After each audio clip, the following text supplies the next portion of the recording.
একসময় দেখতাম গরুর মাংসের দাম সর্বোচ্চ 400-500 ছিল।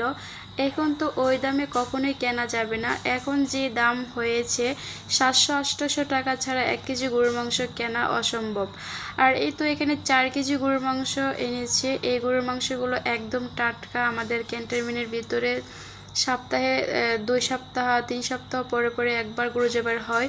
এখান থেকে মাংসগুলো আনলে একদম ফ্রেশ পাওয়া যায়, অনেক সুন্দর থাকে, টাটকা। গরুর মাংসর যে দাম, এখানে 4 কেজির মধ্যে আমি 4 ভাগ করেছি, 3 ভাগ রেখে দেব, 1 ভাগ রান্না করব। একটু হিসাব করে রান্নাবান্না করতে হবে, যেহেতু এই জিনিসটা খুবই দাম হয়ে গেছে এখন।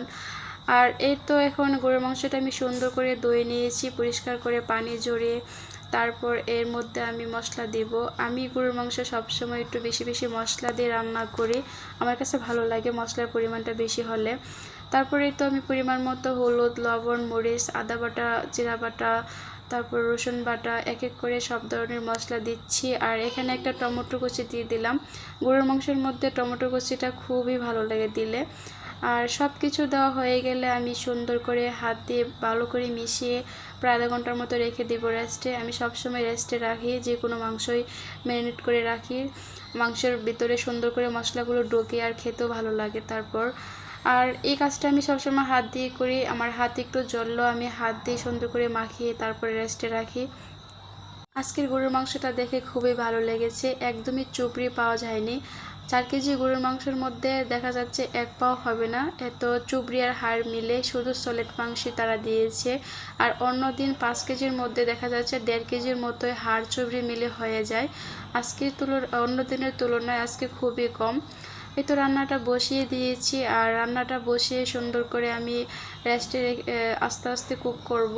আর এখানে গরুর মাংসটা আমি প্রেসার কুকার দিয়ে রান্না করি না, আমি আমার মতো করে চুলায় রান্না করি, এজন্য একটু দেরিতে সিদ্ধ হয়। কিন্তু আমি যখন রান্না করি কষানোর মধ্যে সিদ্ধ হয়ে যায়, আর ঝোল দিলে তো আর পুরোপুরি সিদ্ধ হয়ে যায়। আর এখানে একটু খাওয়ার জন্য লাটকা খিচুড়ি করতেছি। আর এই খিচুড়িটা হচ্ছে পোলাও চাল, ডাল, তারপরে একটু আদা রসুন দিয়ে পেঁয়াজ বেরেস্তা করে খিচুড়িটা খেতে খুবই ভালো লাগে। আর এইদিকে আমার গরুর মাংসের কষানোটা প্রায় হয়ে গেছে। গরুর মাংস আমি বেশি বেশি করে কষাই, আর সাথে কয়েকটা আলু আর আস্ত রসুন দিয়েছি। আস্ত রসুন খুবই উপকারী শরীরের জন্য, যেহেতু আমি কাঁচা খেতে পারি না, অনেকে কাঁচাও খায়, তেলেও খায়। আমি সবসময় তরকারিতে দিয়ে রসুন খাওয়ার চেষ্টা করি, রসুন কিন্তু খুবই উপকারী একটা জিনিস। আর এই তো আমার ফাইনাল লুক, গরুর মাংস রান্নাটা হয়ে গেছে। খুব সুন্দর করে মাংসগুলো সিদ্ধ হয়েছিল, আর একটু মাখো মাখো করে রেখেছি, আর তরকারিটা কিন্তু খুবই টেস্ট হয়েছিল। আর এই তো আমার ফাইনাল লুক তরকারির। যাই হোক, সবাই ভালো থাকবেন, আমার জন্য দোয়া করবেন।